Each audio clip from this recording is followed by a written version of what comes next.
Boa noite, senhores acadêmicos, senhoras e senhores convidados, senhores palestrantes da parte da tarde. Declaro aberta a 14ª sessão ordinária relativa ao 190º ano acadêmico. De início, coloco em discussão as atas dos dias 20 e 27 de setembro e 4 de outubro. Alguma manifestação? Não tendo nenhuma manifestação, declaro as atas aprovadas. Passo a palavra ao secretário-geral, acadêmico José Galvão Alves, para uma comunicação da secretaria. Excelentíssimo senhor presidente, senhor Antônio Egídio Nardi, meu querido primeiro secretário, Ricardo Cruz, senhores acadêmicos, meus senhores e minhas senhoras. Com muita tristeza, eu comunico que a missa de 7º dia do nosso honorário nacional, o professor Luiz Fernando Rocha Ferreira da Silva, que será realizado no dia 29 de outubro, segunda-feira, às 18 horas, no Santuário Nossa Senhora Mãe da Divina Providência, anexo ao Colégio São Zacarias, na Rua do Catete, 113. Então, dia 29 de outubro, no Colégio São Zacarias, Rua do Catete, 113. Muito obrigado, excelentíssimo senhor presidente. Obrigado. Abro a palavra à bancada acadêmica, acadêmico Walterzinho. Excelentíssimo senhor presidente em exercício, professor Antônio Egídio Nardi, senhor secretário-geral, primeiro secretário, senhores, excelentíssimos senhores acadêmicos, convidados, senhoras e senhores. Eu gostaria de fazer uma doação para a academia de um livro que se chama Bases da Fisioterapia Respiratória. Está na 2ª edição, Terapia Intensiva e Reabilitação, onde eu escrevi uns capítulos sobre respiração artificial, as bases fisiológicas da respiração artificial. Então, aqui eu vou passar para a nossa biblioteca uma cópia do livro. Obrigado. Obrigado, acadêmico Walterzinho, nosso segundo secretário. Leonardo. Acadêmico Ricardo Cruz. Excelentíssimo presidente em exercício, acadêmico Antônio Egídio Nardi, excelentíssimo secretário-geral, acadêmico José Galvão Alves, queridos confrades, senhoras e senhores convidados, no dia 6 de novembro, terça-feira próxima, sem ser a próxima a outra, haverá aqui neste salão uma sessão comemorativa entre a Academia Nacional de Medicina e a Universidade Federal do Rio de Janeiro. Ela faz parte de uma semana comemorativa dos 210 anos de fundação da Faculdade de Medicina da UFRJ. Nesse dia, portanto, nós teremos os acadêmicos assentados à direita, na bancada acadêmica, e os membros da congregação da UFRJ, com as suas vestes talares, estarão sentados aqui à nossa esquerda. E nós teremos essa sessão presidida pelo presidente acadêmico Jorge Alberto Costa e Silva, com a presença do diretor da Faculdade de Medicina, Dr. Roberto Medronho, que falará por aquela instituição, e o nosso primeiro vice-presidente, Antônio Egídio Nardi, falará pela Academia Nacional de Medicina. É no dia 6 de novembro, terça-feira, iniciando às 20 horas, o auditório estará aberto para que todos se acomodem a partir das 19 horas. Essa é a comunicação da diretoria, senhor vice-presidente. Continua aberta a palavra aos acadêmicos.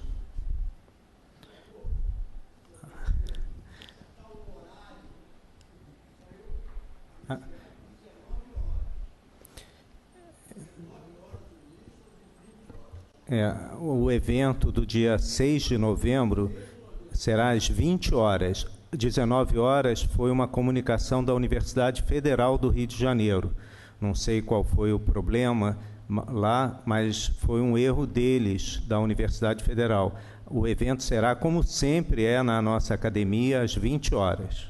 Nós já comunicamos a eles esse pequeno erro, mas não recebemos nenhuma resposta. Mais alguma comunicação dos acadêmicos?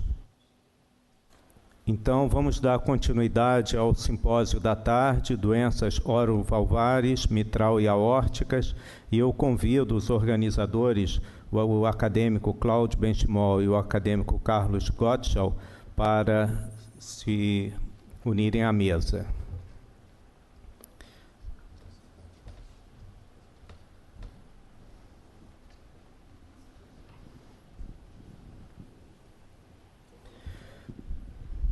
Passarei a palavra ao acadêmico Cláudio Benchimol, que irá apresentar o primeiro palestrante da noite. Agora, no começo da noite, teremos o privilégio de ouvir o Dr. Arnaldo Rabichovski, que é diretor do Departamento de Ecocardiografia do Hospital Procardíaco, e recentemente foi receber uma homenagem para um dos melhores ecocardiografistas da América, pelo American Society of Echocardiography. O Dr. Arnaldo vai nos apresentar os recentes progressos na ecocardiografia e que eu tenho certeza que será do agrado de todos. Dr. Arnaldo.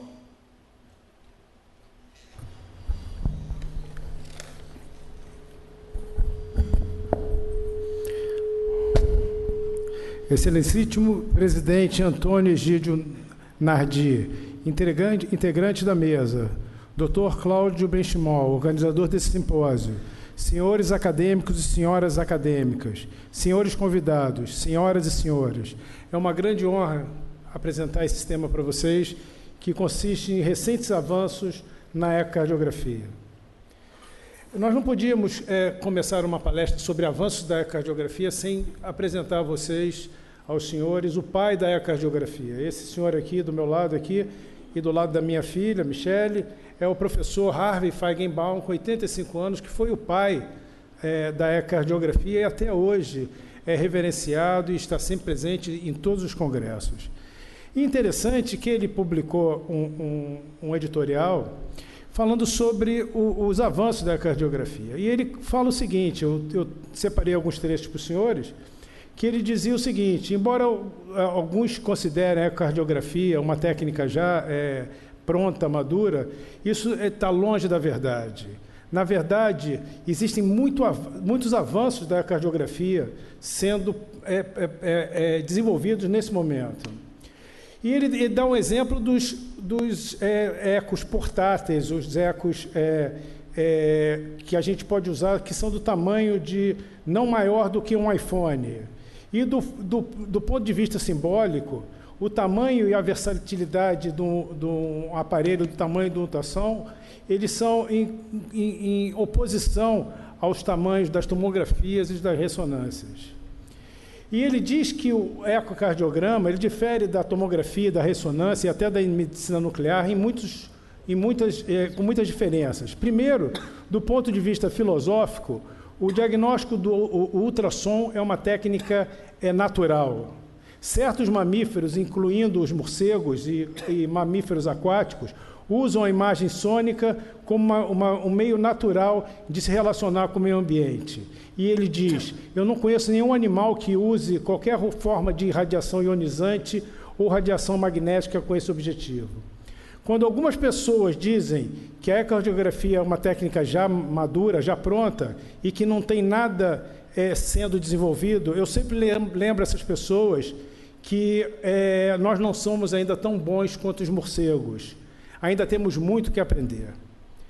Então, quando a gente vê esse quadro aqui da Última Ceia, reparem vocês que quando Leonardo da Vinci pintou esse quadro, ele botou aqui ao fundo de Jesus uma imagem do campo e que a gente tem uma perfeita noção da imagem tridimensional. Aqui está representado o campo e ao fundo o céu. E essa mesma colorização que os engenheiros usaram para que a gente tivesse noção tridimensional, como vocês podem ver aqui. Esse é um exame, um transesofágico tridimensional da válvula mitral, chama-se, ela é a imagem que o cirurgião vê, muito próxima da imagem que o cirurgião vê a partir da exposição cirúrgica. Então, portanto, os engenheiros estão sempre aprimorando essas imagens. Então, os avanços, assim, posso resumir como o arquivamento das imagens. Hoje em dia, todas as imagens são arquivadas digitalmente. A qualidade das imagens dos aparelhos cada vez melhores, os aparelhos portáteis, as sondas de eco transesofágico, que eu vou mostrar para vocês, são cada vez menores e com cada vez mais cristais de ultrassom. O strain, que é uma técnica que mede o deslocamento do miocárdico, o eco tridimensional, principalmente quando se usa as intervenções, e o contraste ultrassonográfico. Então, esse é um aparelho portátil, que a gente é do tamanho de um iPhone. Já existem várias indústrias comercializando esse tipo de aparelho, e eles são possíveis de se fazer ultrassom, possíveis de se fazer ecocardiografia, e eles são usados de várias maneiras nas emergências, e por vezes nós até usamos esses aparelhos quando a gente vai selecionar um candidato a transplante cardíaco para avaliar antes da abertura do tórax se o candidato tem um coração de boa qualidade. Então, um dos principais usos desses aparelhos seriam no caso na emergência. Então, ele seria usado como avaliação rápida do choque, para avaliar tamponamento, hipovolemia, embolia pulmonar, dissecção aórtica, líquido na cavidade abdominal, aneurisma roto da aorta abdominal, derrame pleural, congestão, pneumotórax, punção guiada de veia profunda e de drenagem pericárdica. Então, está se tornando uma prática nos grandes centros, nas grandes universidades, que o estudante, no 3º, 4º ano, junto com o exame físico, ele já começa, então, a manusear esse tipo de aparelho. Bom, como eu falei para vocês, as sondas de eco transesofágico estão cada vez menores. Então, eu vou mostrar para vocês imagens de bebês que a gente tem a oportunidade de fazer no Hospital Pro Criança, com o cirurgião da geração do Alexandre Siciliano, que foi treinado pelo Dr. Milton Meyer, que é o Andrei, e a gente tem a oportunidade de fazer eco transesofágico em crianças com menos de 5, 4 quilos.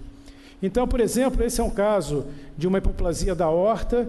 Esse paciente ele recebeu, assim que nasceu, um stent no canal e no septo interatrial, e dessa vez, então, seria submetido a uma cirurgia de Norwood. Vocês veem aqui um ventrículo único, com praticamente um único vaso. A cirurgia de Norwood é um procedimento, ela consiste numa etapa depois de um procedimento chamado híbrido, que é colocado um stent no canal interatrial, porque reparem vocês que a aorta é hipoplásica. Então, o Norwood consiste em se desligar essas conexões colocadas através de stent, aqui no canal interatrial e, por vezes, aqui no septo interatrial, e dessa maneira, então, ela é desconectada pulmonar e é feita uma ampliação aqui da aorta ascendente. As imagens são sempre espetaculares. Lembrem vocês que essas imagens são obtidas com bebês com menos de 5 quilos. E aqui está, então, o stent. Vocês estão vendo o stent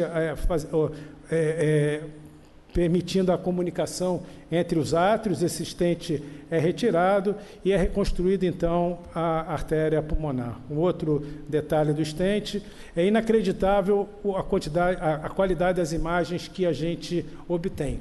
Aqui fazer uma referência ao professor Adib Jatene, que nós já usamos algumas vezes para a cirurgia do suíte arterial, criada pelo Dr. Jatene, e é excelente. A gente consegue uma visualização muito boa dos ramos principais das artérias coronárias. Aqui outra imagem.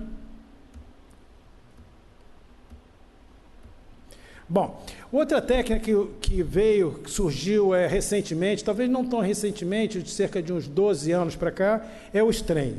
O strain é uma técnica que rastreia os pontos do miocárdio, tá? Eu vou mostrar para vocês mais detalhes.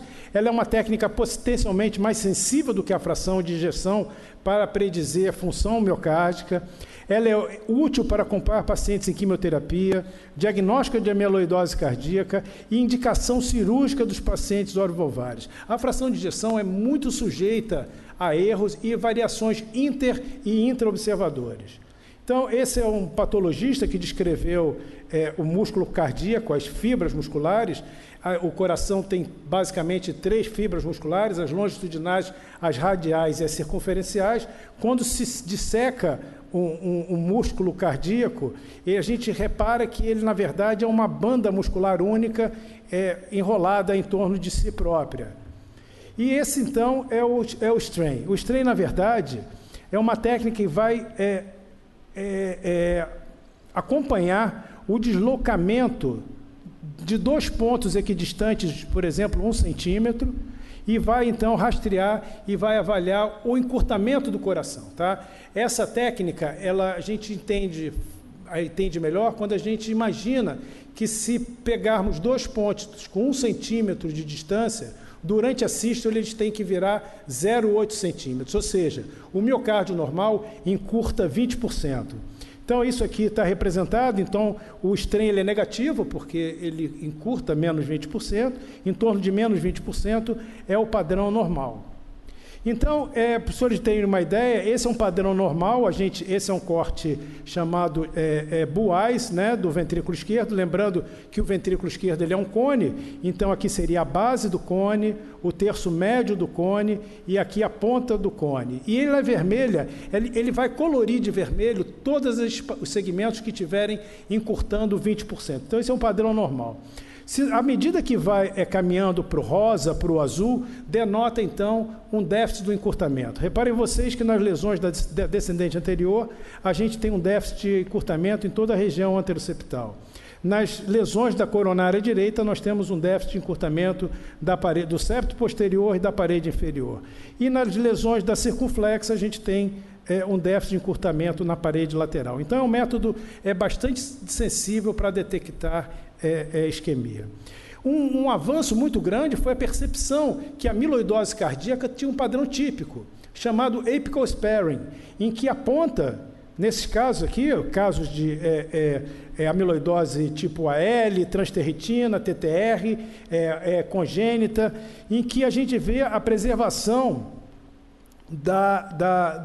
do encurtamento na ponta. Esse é um padrão típico, então, da amiloidose cardíaca contra esses casos aqui, que são de cardiopatia hipertensiva, estenose aórtica, etc., em que a gente não vê esse aspecto típico na amiloidose. Então, esse foi um avanço muito grande na população idosa, acima de 75, 80 anos, até 20% a 25% tem amiloidose cardíaca.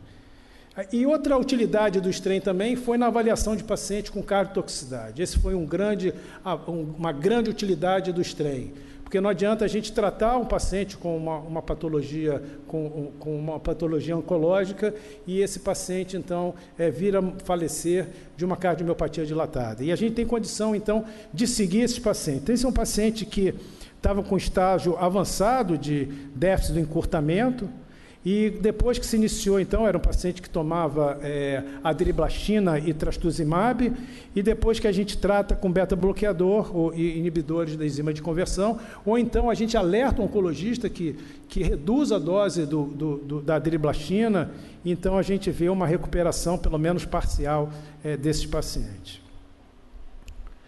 E o eco tridimensional? Então, eu falei para vocês que o eco tridimensional, realmente, esse é um grande avanço. Ele permitiu avanço nas intervenções cardíacas, melhores resultados na cirurgia, uma vez que o cirurgião tem a noção anatômica exata. Então, a gente tem várias maneiras de obter. O eco transtorácico não ainda oferece uma imagem tão boa como o transesofágico. Mas a gente pode obter uma imagem num batimento só, ou então em vários batimentos para compor a imagem. E é interessante que o eco tridimensional ele é fruto da nanotecnologia, porque na ponta do transdutor tem os cristais de ultrassom. E existem, quando antigamente só tinha 260 cristais de ultrassom, com a nanotecnologia, com a miniaturização, a gente agora tem 3.000 cristais de ultrassom na ponta do transdutor. Então, as imagens são excelentes, são sempre excelentes. Aqui está um zoom da válvula mitral, e vocês veem a correlação com a imagem cirúrgica. Nós podemos fazer imagens paramétricas da válvula mitral e, com isso, fornecer vários dados como tamanho do anel, grau do tethering, do tenting, a angulação entre o anel aórtico e o anel mitral e outros parâmetros que, sem dúvida, vão ser talvez mais importantes quando a gente começar a utilizar as próteses mitrais de implante percutâneo. Esse é um exemplo lá do nosso hospital, de um paciente que estava em choque cardiogênico, foi tratado pelo Alexandre Siciliano, com choque cardiogênico, uma ruptura de cordoalha extensa, vocês estão vendo aqui cordas rotas entre P2 e P3, aqui uma indentação, e esse paciente estava em choque cardiogênico, um balão intraórtico, ele teve alta com cerca de 15 a 20 dias depois do implante do MitraClip, que o Luizinho já deve ter mostrado para vocês, que é de um clipe que é colocado de maneira a transformar a válvula mitral num duplo ou num triplo orifício, dependendo do número de implantes dos clipes. Essa é uma outra imagem anatômica da válvula, que a gente vê uma válvula com bastante prolapso, também com uma indentação. Aqui é o folheto anterior, aqui é o folheto posterior. Então, as imagens são muito vivas, o cirurgião é capaz de reconhecer sem a necessidade de imaginar quando usa um eco bidimensional. Esse é um caso bastante interessante que eu tive o privilégio de participar com o Cláudio Benchimol e com o Luizinho. Essa era uma paciente com uma prótese com insuficiência cardíaca, hipertensão arterial pulmonar, uma mulher de 84 anos. Vocês veem, é uma prótese biológica com uma grande decência. A válvula soltou aqui do anel, e aqui a gente está vendo os pontos de que houve a decência da prótese, uma pequena aqui e uma outra maior aqui. Então, nós obtivemos essas imagens e combinamos que nós trataríamos a lesão, o refluxo periprotético que fosse mais fácil de abordar. E pensaríamos, então, se abordaríamos a outra ou não. Então, a gente chama aqui de 12 horas, então seria 6 horas, então seria um vazamento periprotético de pequena intensidade e um grande vazamento aqui. Então, e do ponto de vista estratégico, sendo o septo interarterial aqui, por via femoral, da veia femoral, a abordagem mais fácil é essa daqui, porque essa daqui ela fica bem paralela ao septo interarterial. Aqui uma outra imagem do vazamento da válvula, outra imagem. Aqui os senhores estão vendo o jato do refluxo, tá? Uma regustação muito importante. Novamente, uma imagem tridimensional. Então, essa abordagem pode ser feita por dois mecanismos, tá? Um pela veia femoral, punção do septo interarterial, e então é colocado o dispositivo por via anterógrada.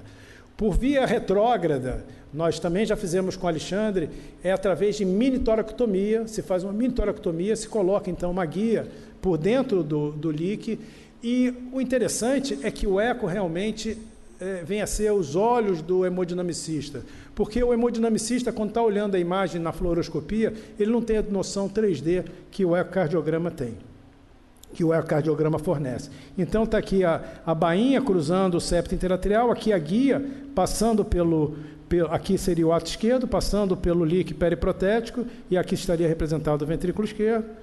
Aqui ele progredindo, e nós colocamos de início duas guias para que nós consideramos que esse orifício era grande, provavelmente precisaria de mais de um plug para fechar. E aqui o hemodinamicista tentando acessar essa fenda aqui, e a gente orientando, você tem que caminhar um pouco mais para o lado da aorta, enfim, um pouco mais lateral, e a gente vai dando essa orientação. É importante que nós usemos o mesmo linguajar, os mesmos sentidos de orientação em termos do relógio, ou seja, o LIC está em torno de 9 horas, ele é mais um pouquinho em direção à aorta, um pouco lateral, e assim a gente faz. Até que ele conseguiu passar, vocês estão vendo aqui o guia passando a prótese. Aqui é o momento que o guia está por dentro desse buraco. Aqui uma visão a partir do ato esquerdo. outra visão do partir do ato esquerdo. Reparem como era grande esse orifício. O guia colocado. Aqui os 2 guias colocados, como eu havia mostrado para vocês. E aqui uma visão a partir do ventrículo esquerdo. E aqui o plug, então, sendo colocado. Reparem vocês que o plug ficou mal posicionado. Nós alertamos ao hemodinamicista que o plug não estava bem colocado. Ele estava muito para dentro da cavidade lateral esquerda, pedimos que ele reposicionasse, e aí então ele recuou um pouco, e o vazamento praticamente ele diminuiu muito. Mas ele ainda existia um outro vazamento, então foi optado por implantar um segundo plug, e aqui o resultado final, com um excelente resultado, com os 2 plugs implantados. Reparem vocês, um plug maior e um plug menor. Essa paciente nós vimos recentemente, houve queda significativa da pressão na artéria pulmonar, e o Cláudio me disse que o sopro dela mitral praticamente desapareceu. E, por fim, eu queria mostrar para vocês que é um recurso chamado contraste ultrassonográfico, que são compostos de microbolhas industrializados, liberados no nosso país há cerca de 5 anos, e que ele apesar de a gente usar o termo contraste, há uma tendência mundial a tirar essa conotação, porque o paciente associa muito a algum problema, alguma droga que seja tóxica, nefrotóxica. Na verdade, o americano usa de agente que melhora a imagem ultrassonográfica. Então, aqui vocês estão vendo um ventrículo esquerdo sem o contraste, você praticamente não vê os bordos cardíacos. Quando a gente administra o contraste, a gente consegue ver com perfeição. E é interessante que esse contraste tem uso também na medicina interna. Então, para diagnósticos de tumores hepáticos, de tumores pancreáticos, e essas microbolhas, elas podem também ser usadas como veículo para liberação de drogas em órgãos, em determinados órgãos. Então, por fim, queria concluir que os avanços na ecocardiografia são constantes e ininterruptos. Inimaginável que os engenheiros são capazes em matéria de ultrassom. E medidas cada vez automáticas estarão disponíveis em um futuro breve. Muito obrigado, senhores. Parabéns, Arnaldo.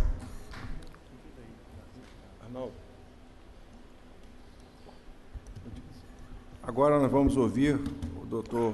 Gottschalk, que vai nos falar uma conferência muito significativa sobre a história da angioplastia coronariana.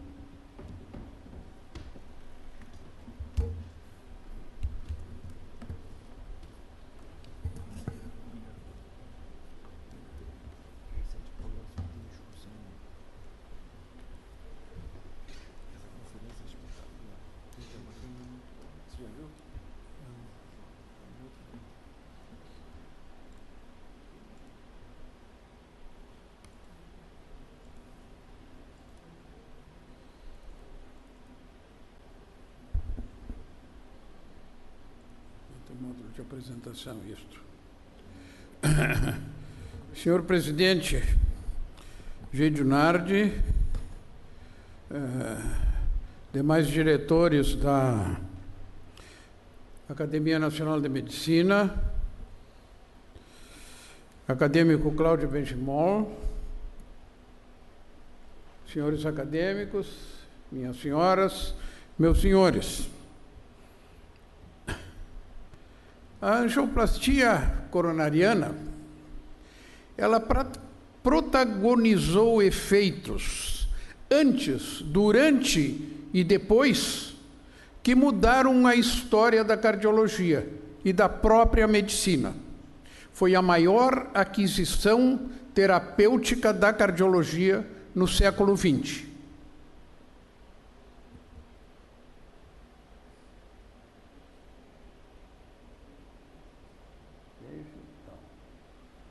A primeira angioplastia coronariana, na qual eu vou me focar fundamentalmente, foi feita por Andreas Grundzig, na Suíça, em 16 de setembro de 1977, no Hospital Universitário de Zurique.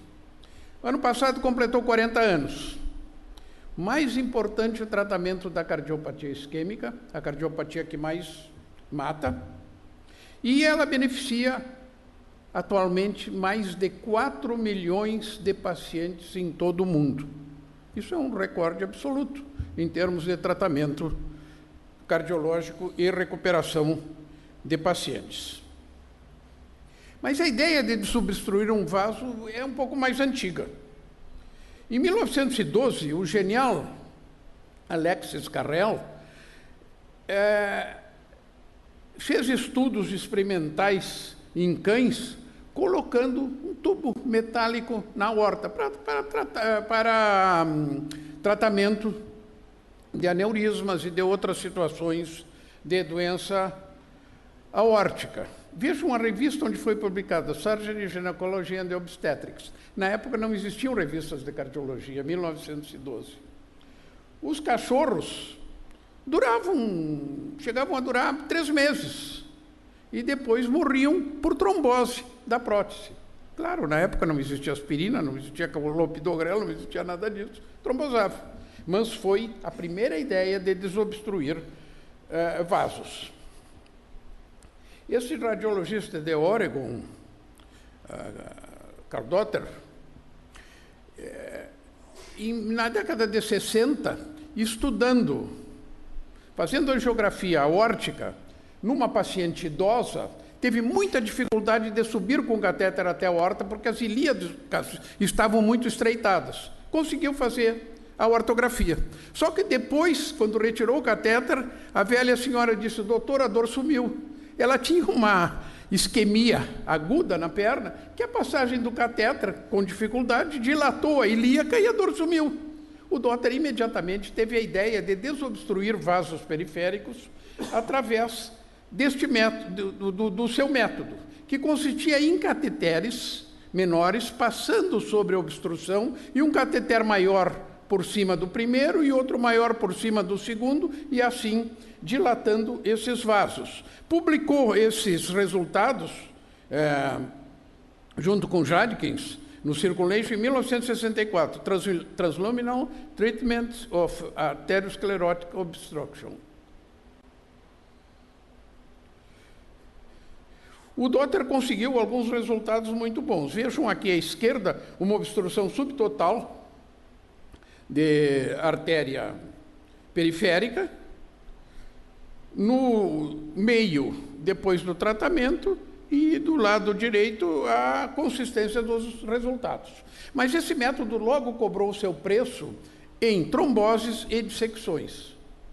Entretanto, foi a primeira vez aplicado num humano, e com bons resultados em alguns casos. Vejam aqui a melhora das curvas arteriais depois do tratamento e a cicatrização das lesões isquêmicas no pé do paciente, que inclusive motivara algumas amputações. A primeira desobstrução de coronária em humanos foi feito aqui no Brasil, em São Paulo, pelo Dr. Norberto Galiano. O Galiano, que graças a Deus vive até hoje, está muito bem de saúde, era um estudante no Instituto do Coração em São Paulo, e no laboratório de cateterismo ele recebeu 2 pacientes em choque com obstrução da coronária direita. O Galiano, como bom argentino, uma manifestação de impulso e premonição, não teve dúvida, passou o catéter de Sones por dentro da coronária direita, desobstruiu a coronária direita, e as 2 mulheres melhoraram muito, inclusive diminuindo a discinesia que havia na parede inferior do ventrículo esquerdo. Foi a primeira vez, um ato assim de susto e premonição. E isto foi está publicado nos Arquivos Brasileiros de Cardiologia de 1972. Mas o grande idealizador, realizador e implementador da angioplastia coronariana foi Andreas Grundzig. O Andreas Grundzig nasceu em 1939, em Düsseldorf, na Alemanha, e faleceu em 1985. muito jovem. O Grundzig era um sujeito muito simpático, um sujeito muito bonito, um sujeito muito agradável e muito também impulsivo.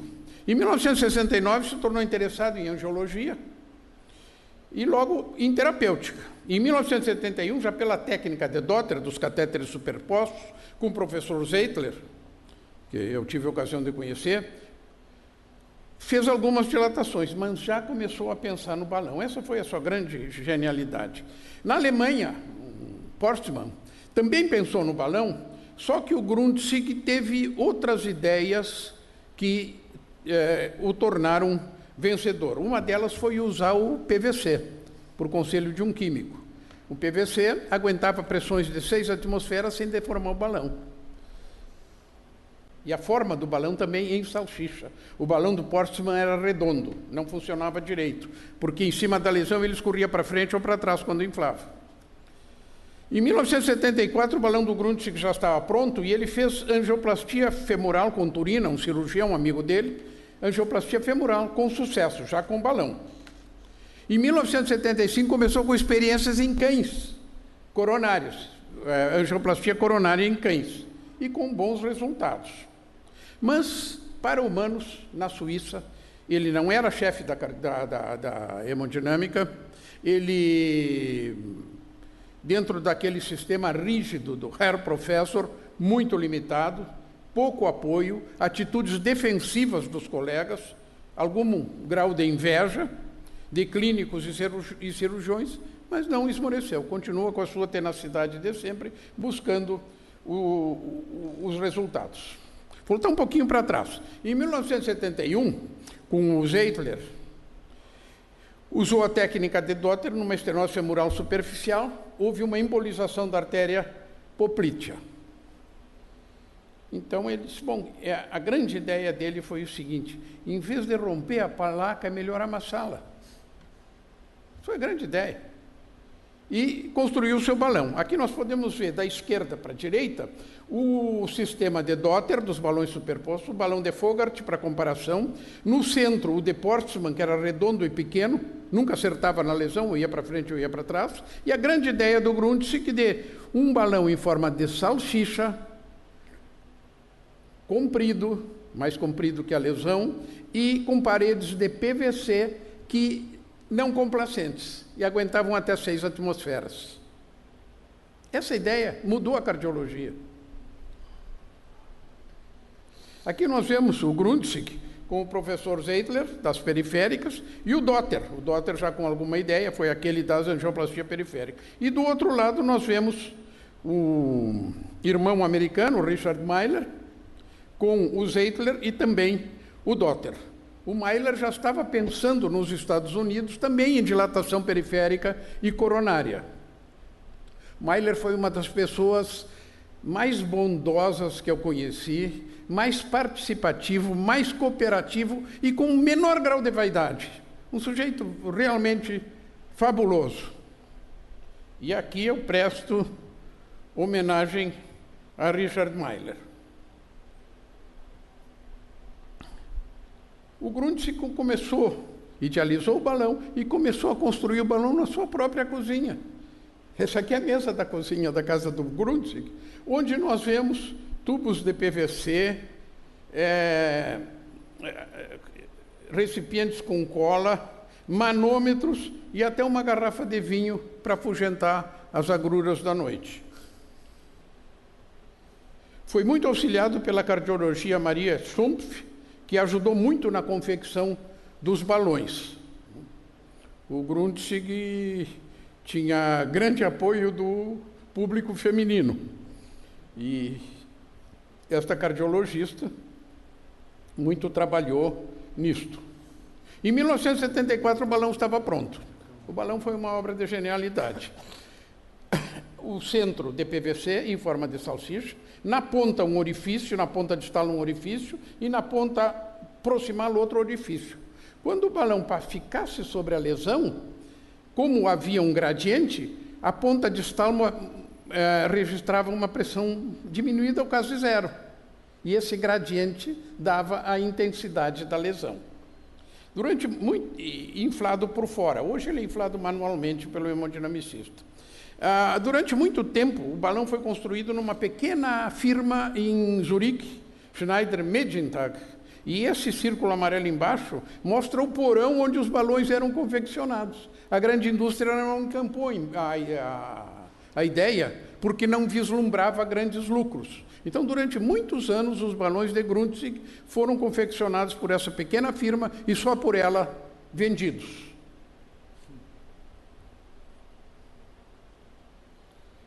Aqui nós temos um dos primeiros balões que eu cheguei a usar, um DG, em que, com a parte de PVC, a pontinha com as coisas, e do lado direito mostra o procedimento. Em cima, a lesão aterosclerótica, no meio, o balão desinflado sobre a lesão, a pontinha da frente mostrando quando a pressão caía e a pontinha de trás mostrando a pressão antes da lesão. Então, dava um gradiente. Aqui o balão inflado.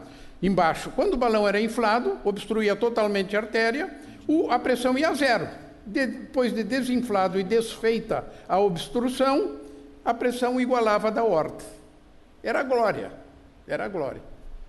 Hoje os balões não têm mais esse dispositivo, mas esse dispositivo serviu para a construção dos cateteres de FFR, que auxiliam muito no diagnóstico da cardiopatia isquêmica. Ele foi retirado dos balões porque isso aumentava muito o perfil. E os balões, então, se tornaram menos rígidos para passar curvas e bifurcações.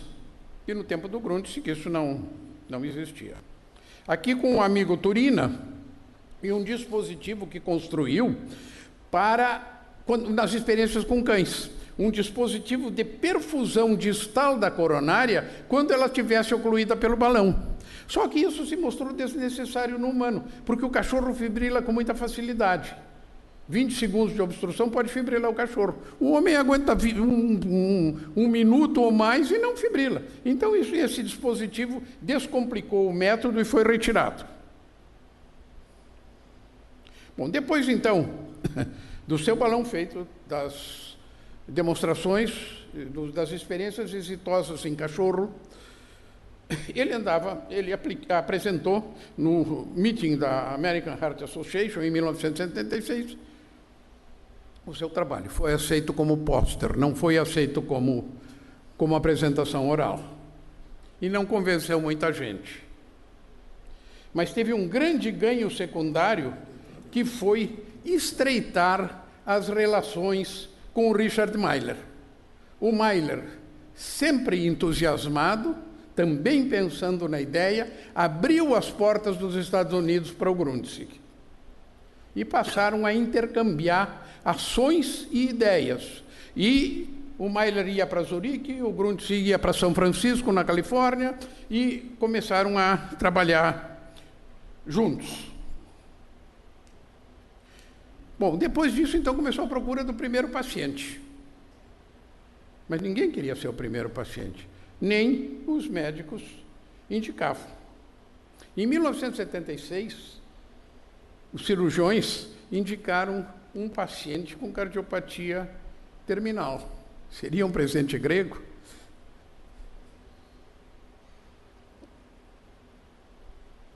Nesse paciente, o Grundzig não conseguiu cateterizar a coronária e ele morreu 10 dias depois. Não pelo método, mas pela própria gravidade da cardiopatia.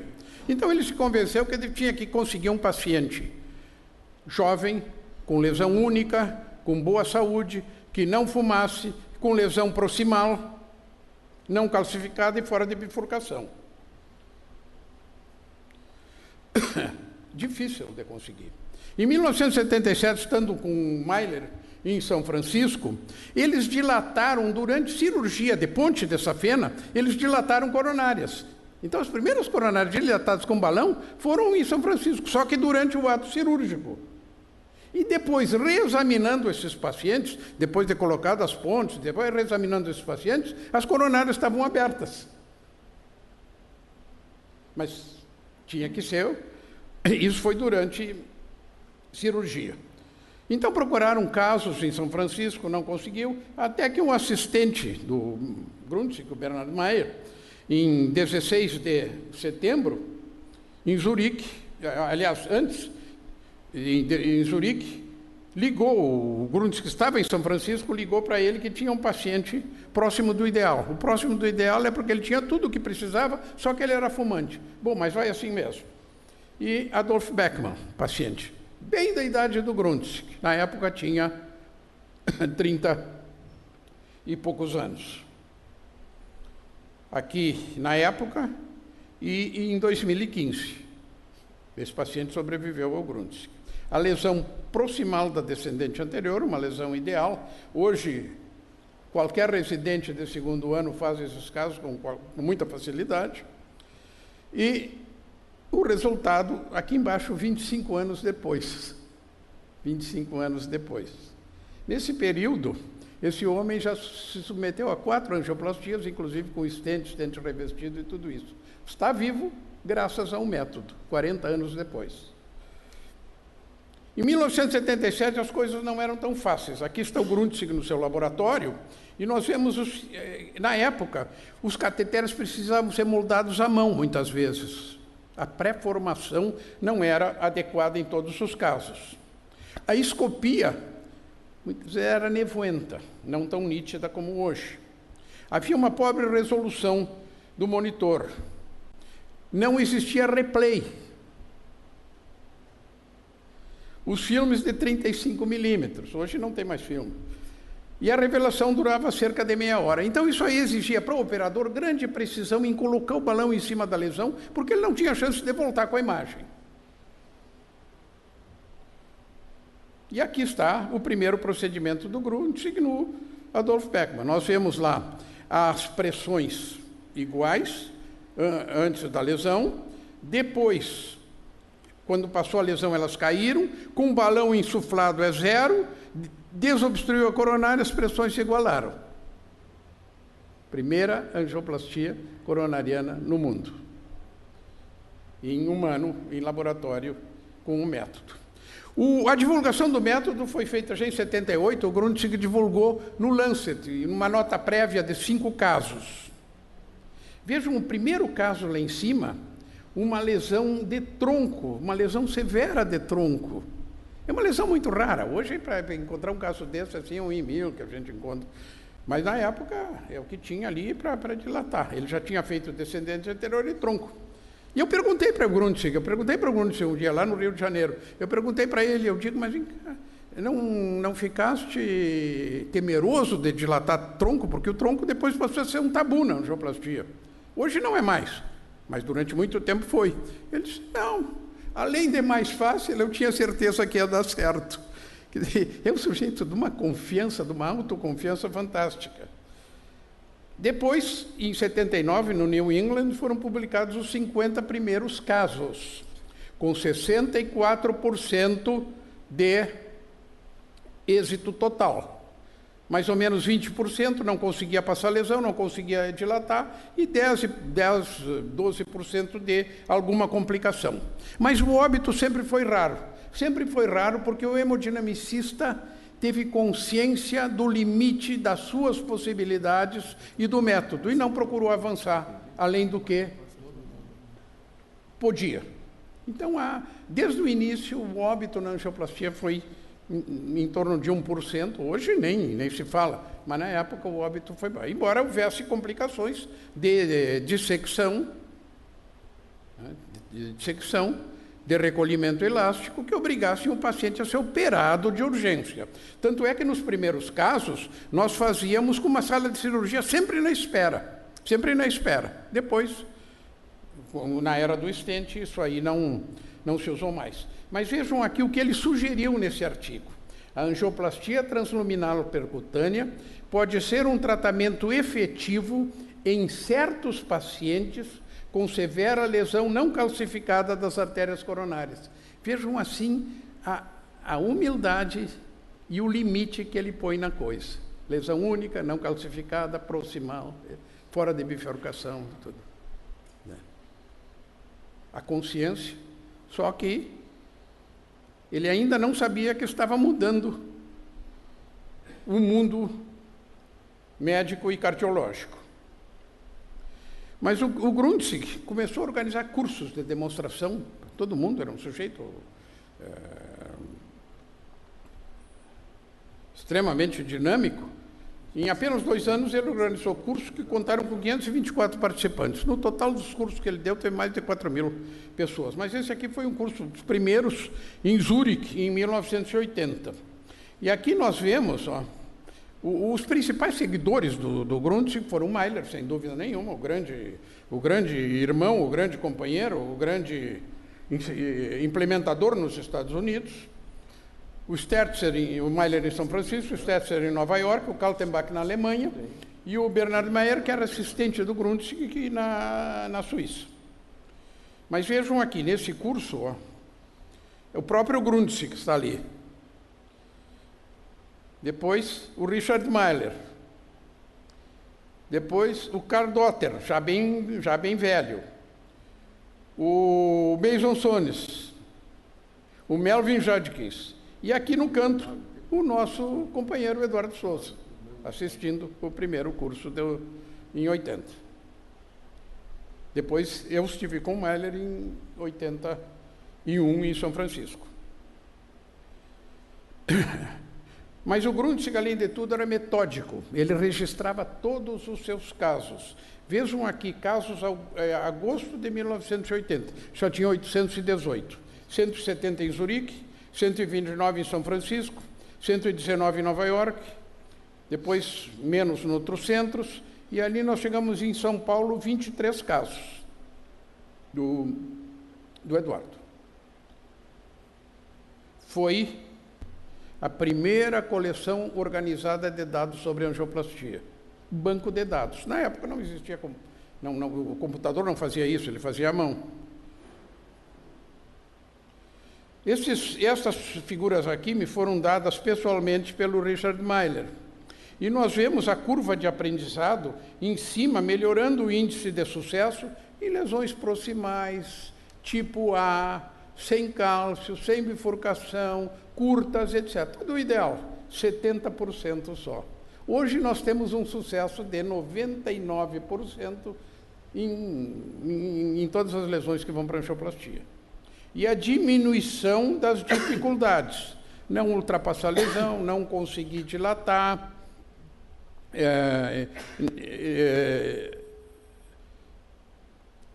pacientes que precisavam interromper o procedimento, ia para a cirurgia, mas sem complicação.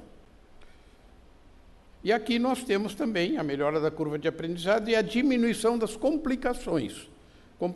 Ruptura de artéria, trombose, recolhimento elástico, cirurgia de emergência e, como eu disse, óbito muito pouco, porque quando houvesse uma complicação, o paciente ia direto para a cirurgia e o hemodinamicista sempre procurava não ultrapassar a sua possibilidade. O segundo melhor resultado é não causar dano. Então, logo foram identificados os problemas da angioplastia. Cruzar a estenose, ou oclusão, muitas vezes não conseguia, dilatar a lesão rígida ou calcificada, desenvolvimento de oclusão aguda e o aparecimento da restenose, que ocorria em 30% dos casos com balão. Isso aqui tudo com balão. Ainda não existia o stent. O stent só foi surgir, começou a surgir em 1986. A primeira... mais seguidores em todo o mundo. Vamos nos fixar aqui no Brasil. A primeira angioplastia coronariana no Brasil, relato de um caso, publicado nos Arquivos Brasileiros de Cardiologia em 1980, foi realizada pelo Constantino em Curitiba. Vejam aqui uma lesão subtotal de coronária direita, depois da dilatação, a perviedade da artéria. Em 1980, eu organizei o Congresso Brasileiro de Hemodinâmica e Angiocardiografia no Rio Grande do Sul, em Canela, e o convidado especial foi o Richard Myler. Podem ver aqui nesta mesa, lá na esquerda, o Eli Toscano Barbosa, o Valmir Fontes, o Rubem Rodrigues, eu mesmo, o Pierre Labruni, o Eduardo Souza e o Richard Myler. E o Myler, na época, trouxe a sua fantástica experiência de 140 casos por balão.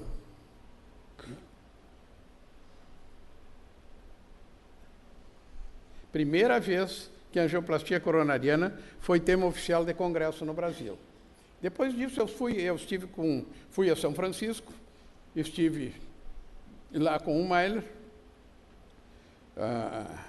absorvendo a técnica, não quis iniciar sem um estágio formal e surgiu o nosso primeiro caso. Só que o nosso primeiro caso era um homem de 35 anos com angina instável que fez o diagnóstico em maio, com esta lesão severa proximal na descendente anterior, ideal. Mas como era o primeiro caso e como havia toda a dificuldade de criar condições materiais e anímicas, o procedimento só foi ser realizado em agosto. Na época, como não existia replay, antes nós desenhávamos a lesão, fixava na parede o ângulo do tubo para reproduzir, para colocar o balão em cima da lesão. Só que quando nós fomos dilatar, a descendente anterior tinha desaparecido. Fechou, não tinha descendente anterior. Mas aí, eu e outros colegas, pensamos, não é possível, é o primeiro caso tão preparado, não pode haver uma decepção, alguma coisa tem que dar certo. Então, eu simplesmente empurrei o balão um pouquinho mais e a perfusão distal mostrou a artéria pérfica. Aqui o balão no local e a descendente anterior desobstruída depois da... Foi o primeiro caso de desobstrução de coronária cronicamente ocluída no Brasil. E por pouco não foi a primeira no mundo. Só que o grupo do Grundzig, o Savage, havia feito um caso desses 2 meses antes, depois revisando a literatura. Mas, em todo caso, é o segundo caso do mundo de desobstrução crônica. E aqui o resultado 10 anos depois. Veja, um balão puro, sem stent. Então, funcionava, as coisas funcionavam. O uso mais dramático da angioplastia é no infarto agudo do miocárdio, porque o infarto agudo do miocárdio é o acidente isquêmico máximo, que pode ser a anteporta da morte. Isso não surgiu, isso surgiu muito depois até de que o Grundzig já tinha morrido. Mas vejam aqui, um paciente com 2 horas de infarto vai na sala de hemodinâmica, a descendente anterior está ocluída, o ventrículo aneurismático na sístole, mostrando o infarto agudo com segmento ST supradesnivelado, e o reaparecimento da descendente anterior depois da angioplastia. 3 meses depois, o ventrículo está quase normal. 1 ano depois, o aspecto da coronária permanece indene e o ventrículo está normalizado. Então, é aquela coisa. Uma isquemia aguda tratada até 6 horas com angioplastia pode recuperar músculo, eventualmente até um pouco mais se houver circulação colateral. Isso aí é um tremendo avanço, porque se nós recordarmos que até a década de 60, 70, o infarto era tratado apenas expectante, com algumas drogas que não davam muito resultado, muito repouso e uma torcida para que não ocorressem complicações. Isto aqui mudou tudo. Bom, a tenacidade de Grundzig fez com que o método se espalhasse por todo o mundo. Em 1980, então, surgiu o reconhecimento e a glória. Ele foi convidado pela Emory University para ir para os Estados Unidos. Houve um quase leilão entre a Emory, Cleveland e Harvard. Ele acabou optando pela Emory.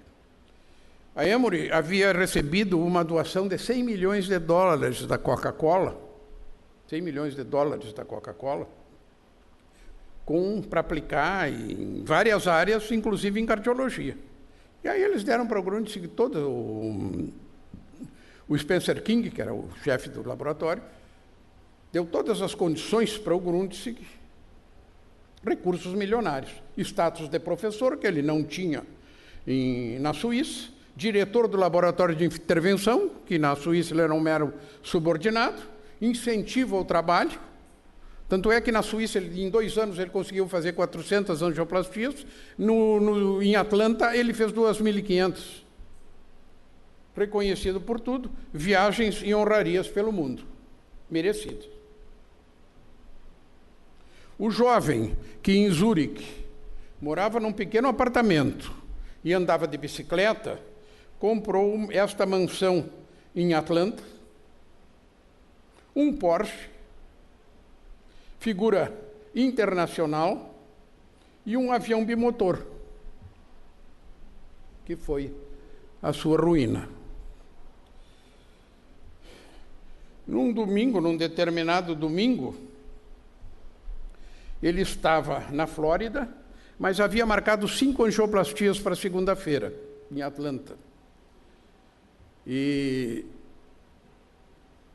com um avião e com a esposa. Pouco prático em voos por instrumentos, se é que tivesse algum. Se tivesse alguma prática, nenhuma, voo por instrumentos. E vejam como deve se ouvir a sogra. A sogra implorou que eles não viajassem. Mas disse, não, mas eu tenho 5 angioplastias, não posso, pegou o avião e foi. No meio do caminho, uma tempestade derrubou, morreu ele e a esposa, com 46 anos. E foi um ano fatídico para a cardiologia intervencionista, porque nesse ano morreu o Dotter, morreu o Jodkins, morreu o Sonis e morreu o Gruntzig. O Mailer permaneceu muitos anos depois, mas há 3 anos atrás também faleceu.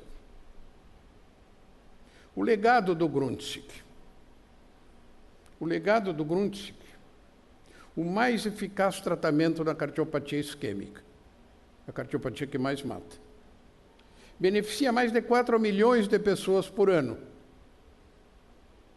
Método aplicado em outros órgãos, porque nós fazemos angioplastia de carótida, angioplastia renal, angioplastia de outras artérias. Organização de cursos de divulgação. Também foi uma iniciativa dele. Inclusive, o Gruntzig foi o primeiro que usou o laser para apontador. Uma curiosidade, mas foi o primeiro que usou o laser para apontador. Monitoração contínua dos resultados, medicina baseada em evidências. Monitoração e melhora contínua dos resultados. E aperfeiçoamento do método, que depois surgiu a guia de Simpson, surgiu o stent revestido, surgiu o aperfeiçoamento das indicações, enfim. Quando começou, aquelas lesões cobriam apenas 5% das indicações cirúrgicas. Hoje, a angioplastia pode ser aplicada em 95% dos pacientes que têm indicação cirúrgica. Múltiplos vasos, lesão de tronco. O mundo ficou lhe devendo, sem dúvida nenhuma. O Prêmio Nobel de Medicina, morreu com 46 anos, e a posição de professor em Zurique, que ele tanto aspirou, mas nunca deixaram conseguir. A obra do Gruntzig é a obra de um gênio. Não devida a impulso ou sorte, mas a um trabalho longo, intuitivo e experimental, com correções e melhorias contínuas que nos assombram e beneficiam até hoje. Muito obrigado.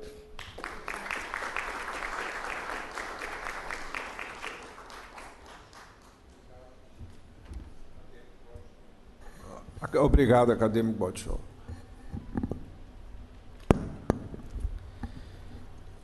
Eu também quero parabenizar o Dr. Arnaldo Rabiskovski pela apresentação e o acadêmico Carlos Gottschall, e abrir a perguntas, comentários da bancada acadêmica, também dos organizadores.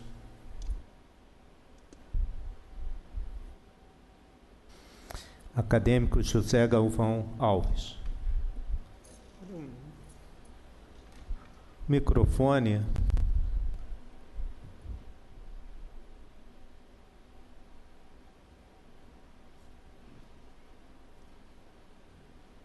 Excelentíssimo senhor presidente, primeiro parabenizar os organizadores, que nós estávamos nessas expectativas, né, Cláudio e professor Gottschall, de ter esse evento que foi maravilhoso durante o dia todo. Foi um dia e noite maravilhosa para a cardiologia da Academia Nacional de Medicina e do país. Mas eu vou só fazer 2 comentários a propósito das 2 conferências, que nós temos tempo para isso.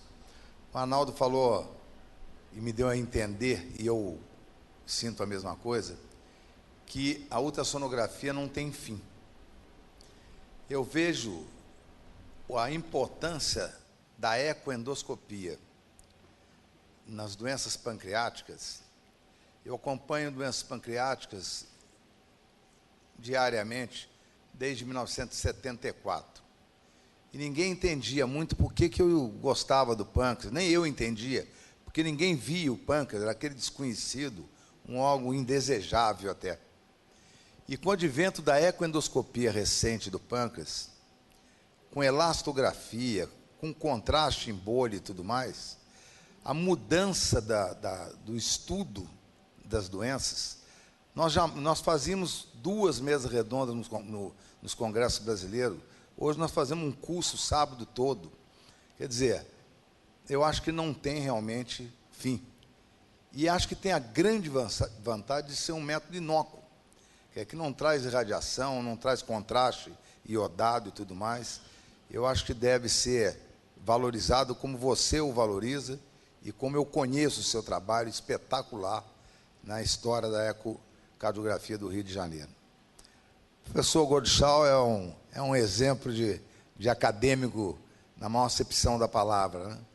Porque ele, além de conhecedor da ciência que exercita, ele, acima de tudo, respeita e luta para a manutenção daquilo que eu considero importante, olhar o passado. Hoje, eu não me lembro quem apresentou uma imagem do Churchill, eu não sei quem foi que apresentou um slide, foi o Fábio? Isso.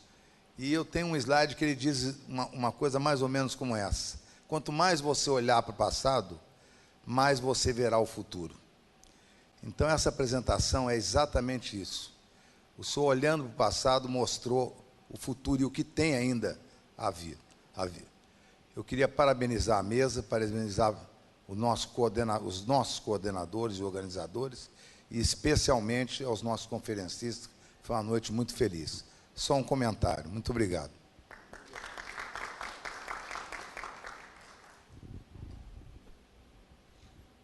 Continua aberta. Mais algum acadêmico?